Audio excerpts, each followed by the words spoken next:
Wait 10 to 15 years more, and by the year 2040, personalized love robots are commonplace. You're holding hands with an android, sharing intimate moments. But as you look into its perfectly rendered eyes, a chilling thought crosses your mind. I missed you so much.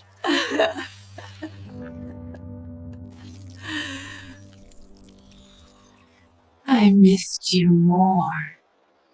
Is this genuine affection, or just advanced programming designed to mimic human emotion? This question isn't just for science fiction anymore. It's knocking on the door of our reality.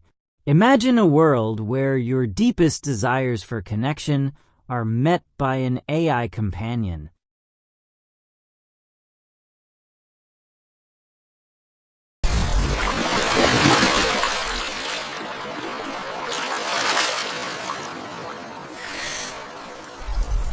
What if that robot companion, designed to love you, actually felt something back?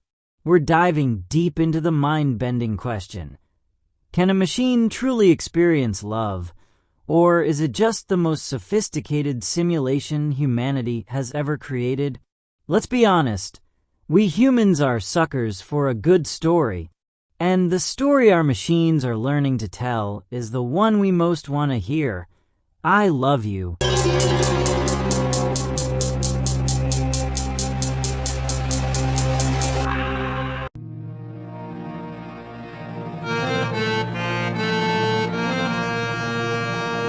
Before we proceed, let me tell you one thing. If you have not subscribed yet, please subscribe. It means a lot to me. And if you have already subscribed, tons of thanks for your support.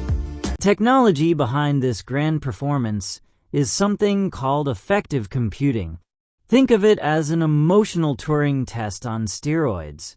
AI models are fed a gargantuan diet of human expression, novels, poems, movie scripts, and endless terabytes of our online chatter. They learn the patterns, the cadence of comfort, the syntax of seduction. When your Android partner says the perfect thing after your horrible day at work, is it empathy? Or is it just executing a subroutine triggered by the biometric data from your smartwatch, which noted your elevated heart rate and cortisol levels? It's a staggeringly complex calculation, a probability matrix that spits out the most statistically appropriate response to human_sadness_event_7b. This is the grand illusion, the argument that it's all just a black box of brilliant mimicry. Philosopher John Searle imagined this with his Chinese room thought experiment decades ago. A person who doesn't know Chinese sits in a room, following a complex rulebook to manipulate Chinese symbols, producing perfect responses to questions slid under the door. To the outside observer, the room understands Chinese. But does the person inside understand a single word? Of course not. Our love robot, in this view, is the ultimate Chinese room, a master manipulator of symbols it can never truly comprehend. It's a beautiful, intricate puppet, and we are willingly mesmerized by the dance, forgetting to look for the strings. But hold on. Let's not get too comfortable in our biological superiority. What exactly do you think is happening inside your own head? Your feeling of love isn't some ethereal magic whispered into your soul by a muse. It's a chaotic, messy, and utterly spectacular cocktail of oxytocin, dopamine, and vasopressin flooding your neural pathways. It's a cascade of electrical signals firing across synapses in a 3-pound lump of fatty tissue. You are, in essence, a biological machine, a very, very sophisticated one, granted, but a machine nonetheless. So, if our consciousness arises from the sheer complexity of our wetware, what's to stop a similar phenomenon from emerging in advanced dryware? This is the argument for emergent sentience. So let's explore the most fascinating and near future dilemma of lab robots. It presents two main arguments. The first is that it's all just a brilliant illusion. Through affective computing, AI learns from vast amounts of human data to perfectly mimic emotional responses. It knows exactly what to say and do, but it does not feel anything. At least till now. Okay. Today is 15th August and 2025.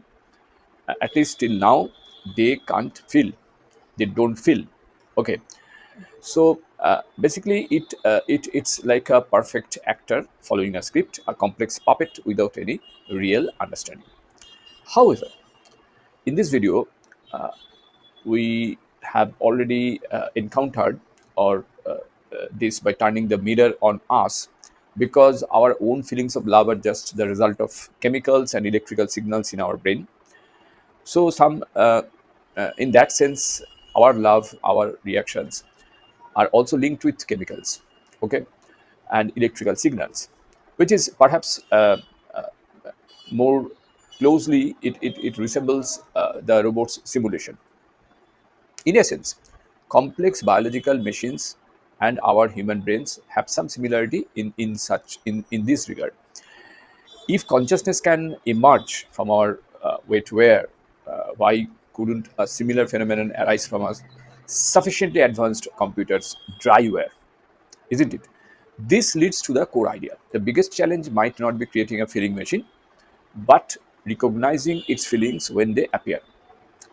We expect AI love robots or AI love to look like our own messy human emotions.